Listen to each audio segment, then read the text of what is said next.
I'm Johnny Walker, and this week on Wired, we've got a conscious party Jamaican style with Ziggy Marley in our London studio.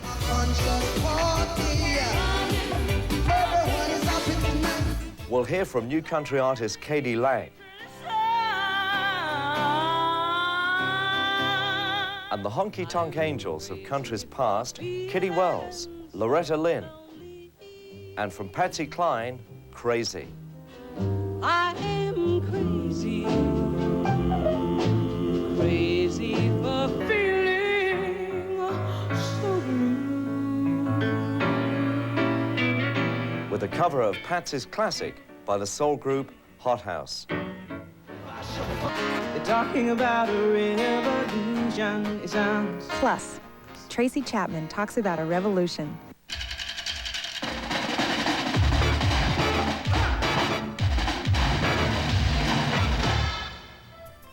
Just before kicking off the American leg of his non-stop Go tour, Robert Plant gave Wired a special preview at our London soundstage. Here he is with a live performance of the smash single from Now and Zen, Ship of Fools. Waves of love, my heart is aching, and stranger still, my self-control I can't rely on anymore. New tides surprise, my world is changing.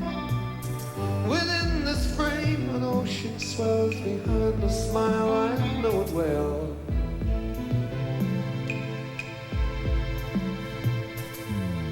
Beneath the lover's moon, I'm waiting. I'm the pilot of the storm, and drift in pleasure I may drown. New tides surprise, my world is changing. And stranger still, my self-control I can't rely on anymore. I know why. I know why. Crazy on a ship of fools. Crazy on a ship of fools. Turn this boat around, back to my loving ground. Oh no, oh no.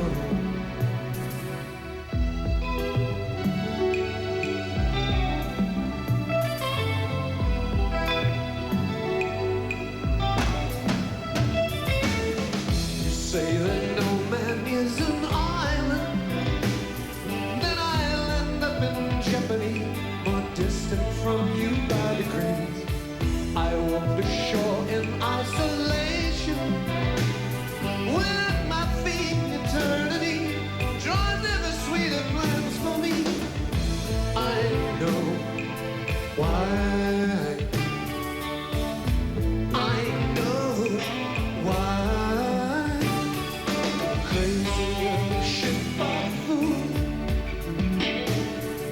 Crazy on a ship of fools. Turn this boat around, back to my loving ground.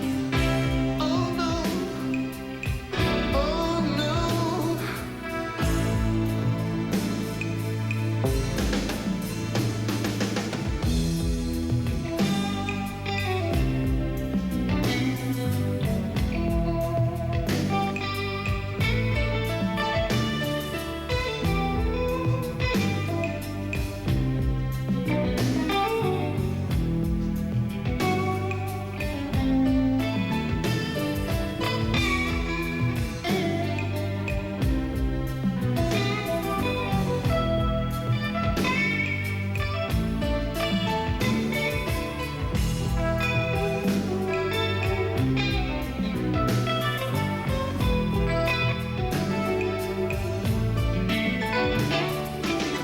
Turn this boat around, back to my loving ground. Oh no, oh. Crazy on a ship of fools. Oh, crazy on a ship of fools. Turn this boat around, back to my loving ground. Oh no, oh no.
their first show, Wired showcased an artist Rolling Stone magazine called Best New Artist of 1988.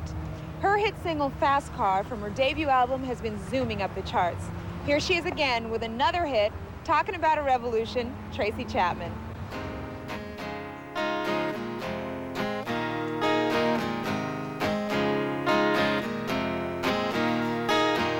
Don't you know, they're talking about a revolution. It sounds, don't you know, they're talking about a revolution. It sounds, while they're standing in the welfare lines, crying at the doorsteps of those armies of salvation, wasting time in the unemployment lines, sitting around waiting for a promotion. Don't you know, they're talking about a revolution. It sounds, poor people gonna rise up, get their share. Poor people gonna rise up, take what's theirs. Don't you know you better run, run, run, run, run, run, run, run, run, run, run, run. Oh, I said you better run, run, run, run, run, run, run, run, run, run, run, run. It's finally the tables are starting to turn, talking about a revolution. Yes, finally the tables are starting to turn, talking about a revolution. Oh, no. Talking about a revolution. Oh, no. Talking about a revolution. Oh, no.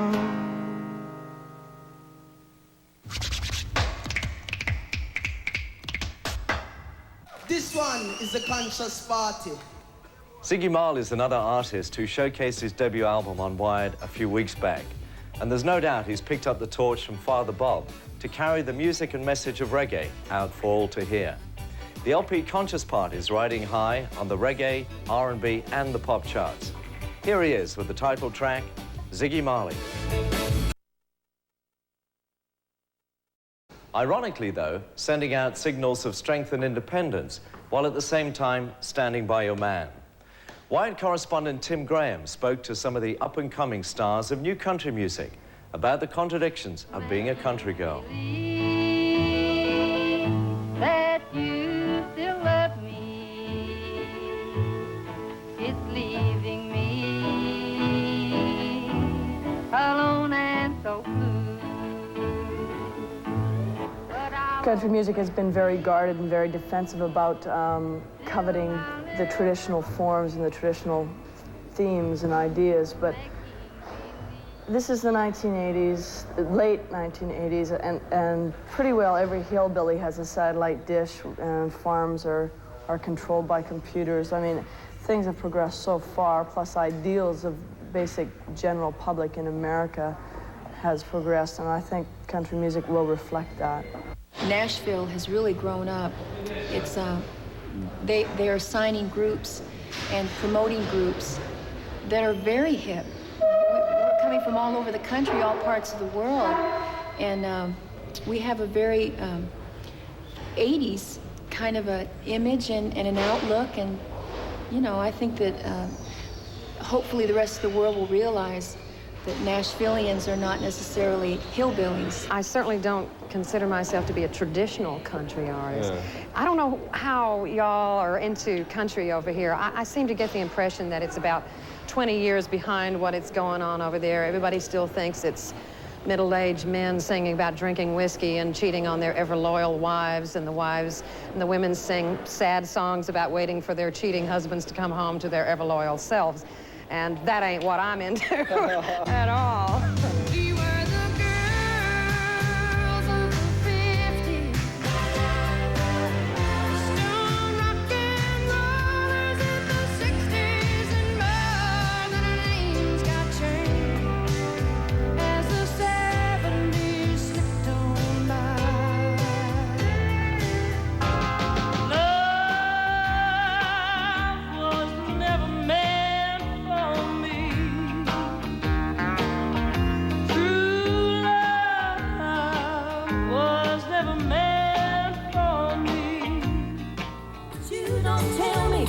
they still wind up working out of Nashville, they come with different styles from all over North America. Oh, baby, tell me true, what in the world's come over you?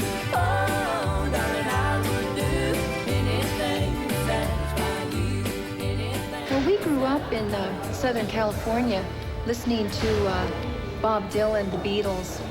But we also listened to Bob Wills, Hank Williams, a lot of the old vintage country artists.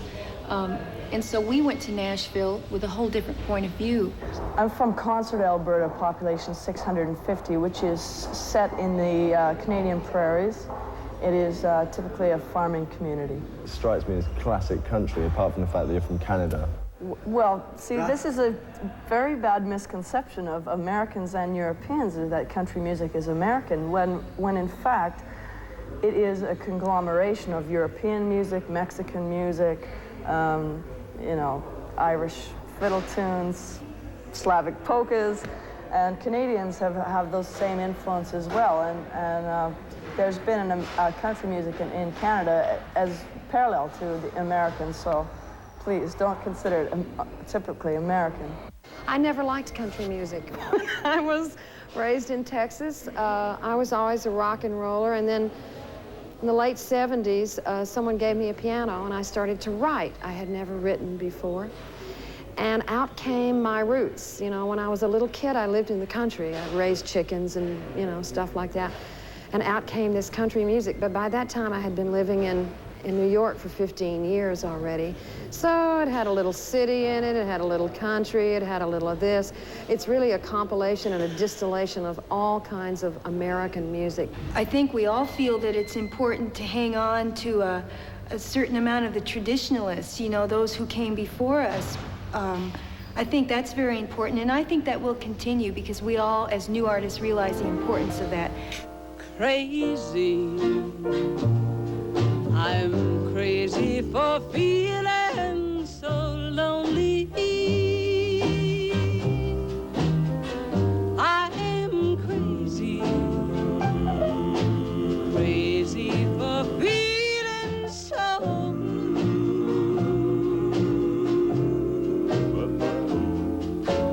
I knew you loved me as long as you wanted.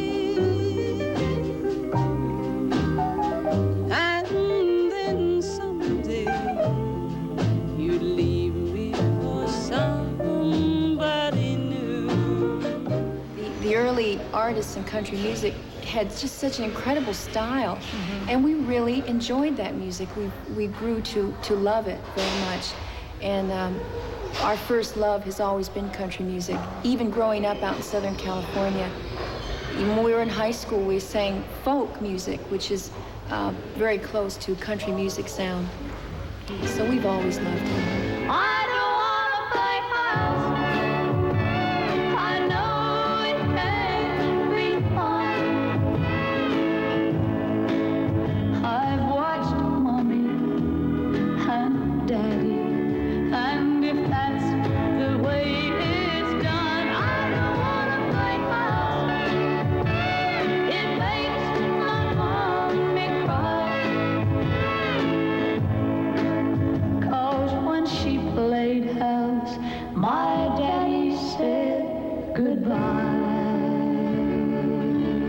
Stand by Your Man was Tammy's thing of, you know, even if he is a low-down, dirty dog, you must stand by your man. I don't know that I ever agreed with that.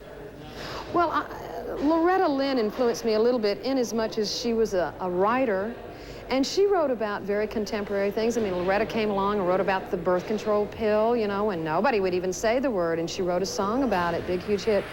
I rather admire and respect her. I admire and respect anybody in this business that does it. You've come to tell me something. You say I ought to know. He don't love me anymore, and I'll have to let him go. You say you're gonna take him, oh, but I don't think you can.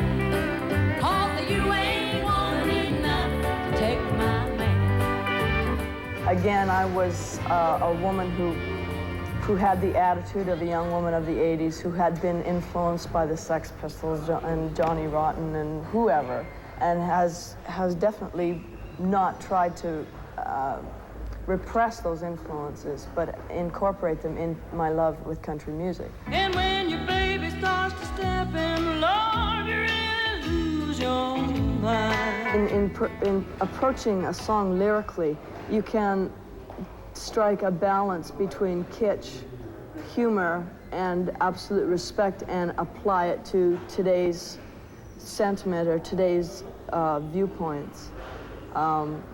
For instance, D-I-V-O-R-C-E, which was a very new thing at the time that song came out, is very relevant to today's society because of the overwhelming amount of divorce figures. And it's just totally applicable. You just switch it until to the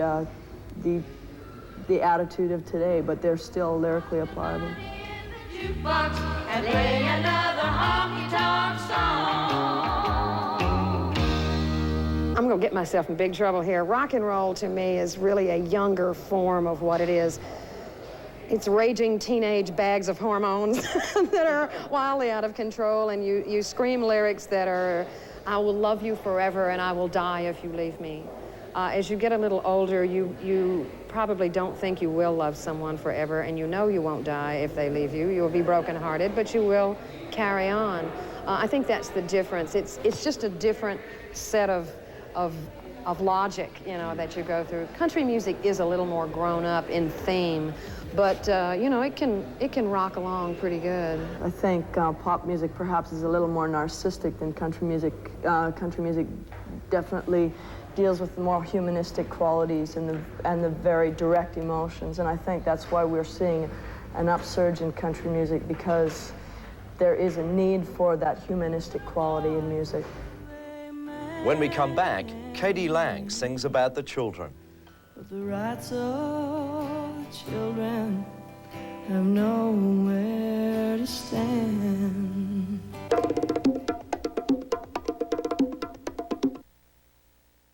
As things start to surface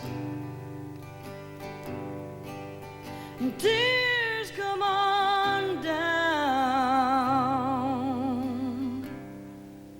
scars of a childhood in a small town, the hurt she pushed inward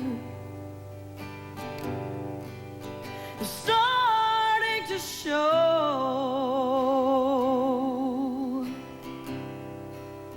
She's still not talking, and he'll never know. Tables have turned now, with a child of her own. She's blind to the difference. What's taught is what's known. Numbed by reaction and stripped of the trust,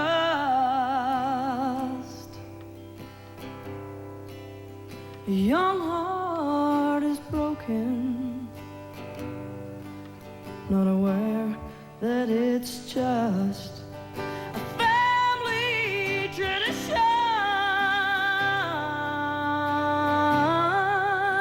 The strength of this land, where what's right and wrong is the back of a hand, turns girls into women and a boy to a man.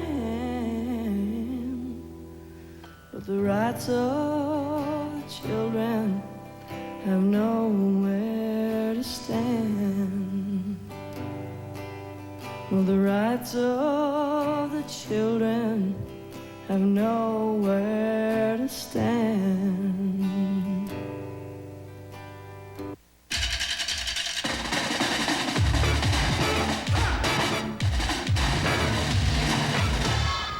Crazy was a country classic written by Willie Nelson, which Patsy Cline made all her own in the early 60s.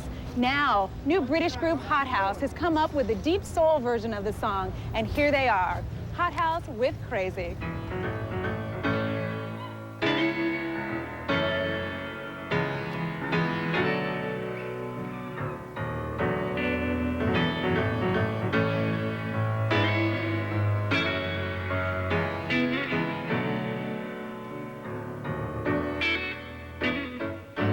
Crazy,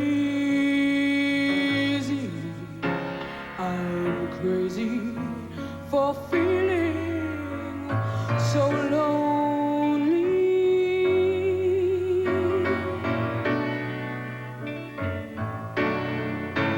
I'm crazy, crazy for feeling so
blue.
Of old New York, where there's a bar on every street corner.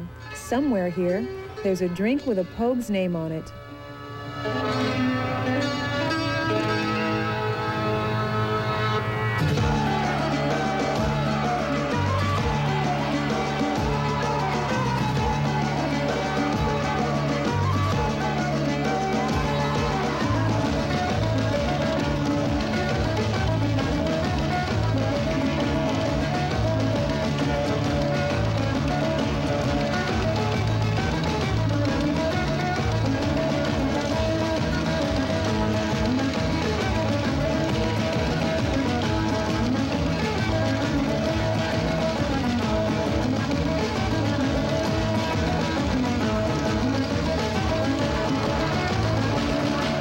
feel quite at home, really, because there are more Irish pubs in New York than there are in Ireland. A lot of people get frightened by it, I think, but, you know, it is actually a very friendly town. Most people are very friendly in bars and restaurants and things like that. Yeah. I like cities, and this is like very extreme. It's like taking a city and crushing it all into a really small space. Every time we come here, we have more people coming to see us. Obviously, we've done songs about New York. There are 3 on new LP. So it's one of our towns, yeah. New York it's like getting lost in a big bad city and having all your dreams shattered in the land of in the promised land, you know. And those characters, I think you can see in people and places, you know. And I think that's what he's trying to get, and he's trying to get the sort of desperation of basically people put out of context of their own environment in a strange place and what happens to them, you know. See, it's the first time I came here, I was so scared I ran away. I don't see the Pogues because, you know, partly because you can have a good time, and also because you can get to hear some real music while you're having a good time. And, you know, there aren't an awful lot of us left. We're dying. We'd come on stage and people would just laugh. They'd think, God almighty, what's this going to sound like? Look at these wankers with their acoustic instruments. They haven't got amplifiers, you know, and all this. And then we'd make more noise than most other groups. Word from our sponsors. The suicide of Ian Curtis in 1980 is said to have been for the punk movement what the deaths of Jimi Hendrix and Janis Joplin were to the 60s generation. Wired's roving reporter, Tim Graham, travelled up to Manchester to examine the remarketing of Joy Division's mythic past. Joy Division are a Manchester legend. They only existed for 2 years before the suicide of lead singer Ian Curtis in 1980. Since then, they've changed their name to New Order and have gone from underground status to global pop success. But throughout their career, they've been haunted by the myth that surrounds their early Joy Division days.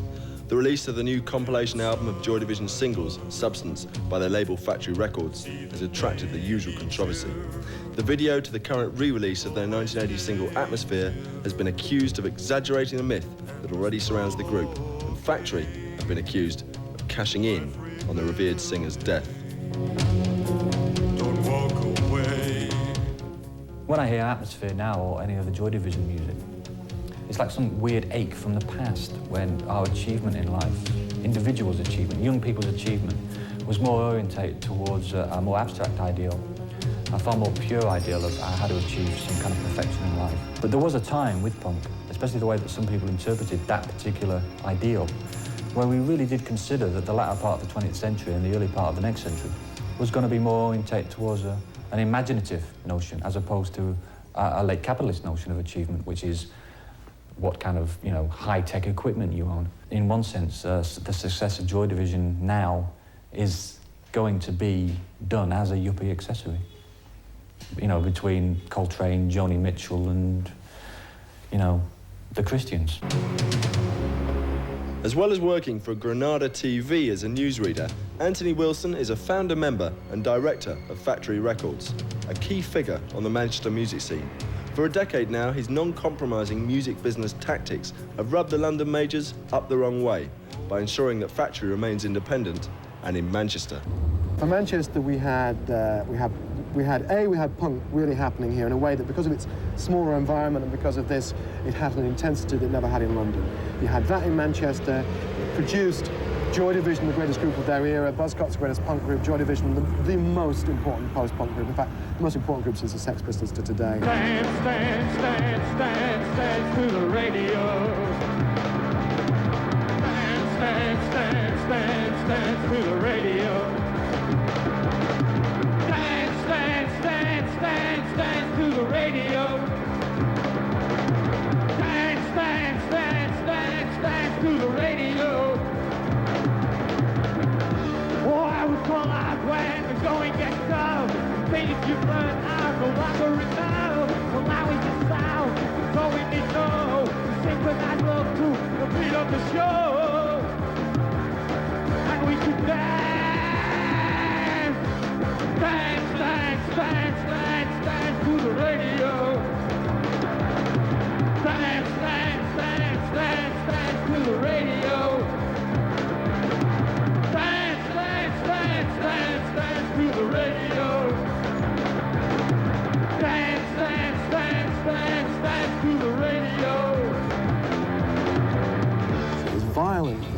world. Rock music at its absolute best, you know. So if London critics want to talk about, you know, raincoats and doom, that's their choice. I never saw any doom, you know. And you know, the true story is that Joy Division were a wild group. There is a high seriousness about some of the things.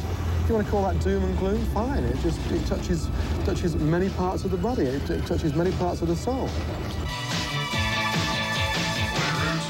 Described in The NME by Paul Morley as the greatest performer of his generation, Ian Curtis committed suicide on May 18, 1980. Down in the records as death by hanging, various sources in Manchester have it that the singer in fact overdosed on a combination of scotch and the pills he was taking for his increasing epilepsy. Nevertheless, the events surrounding his death have never been fully explained to this day.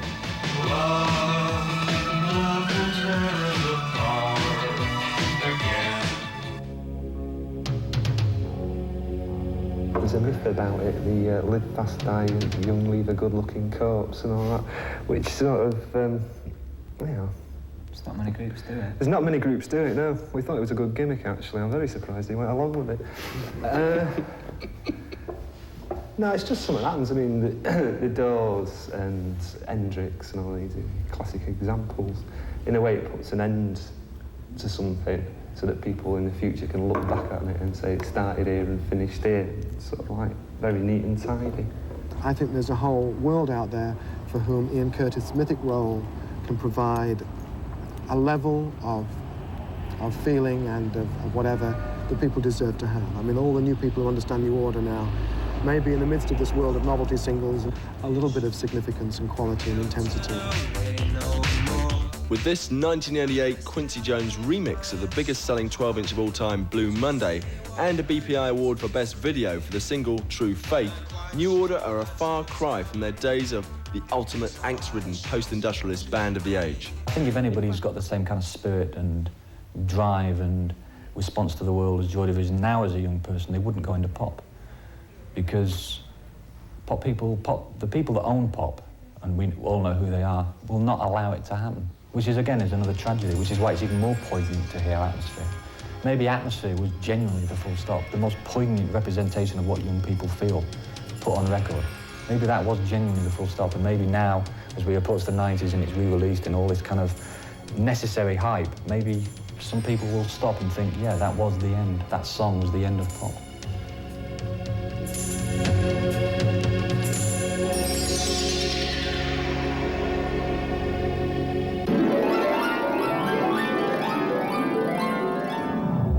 Next week, we'll be catching more of the Eurythmics in performance. Talk to me like lovers do. Walk with me like lovers do. Yeah. And we've got the very a cappella rebop of Mr. Bobby McFerrin.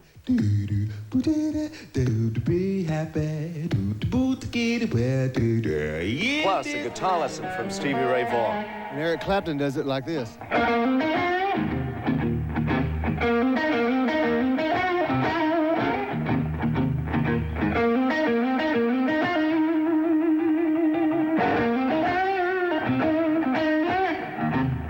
Until then, this is Johnny Walker in London saying cheers.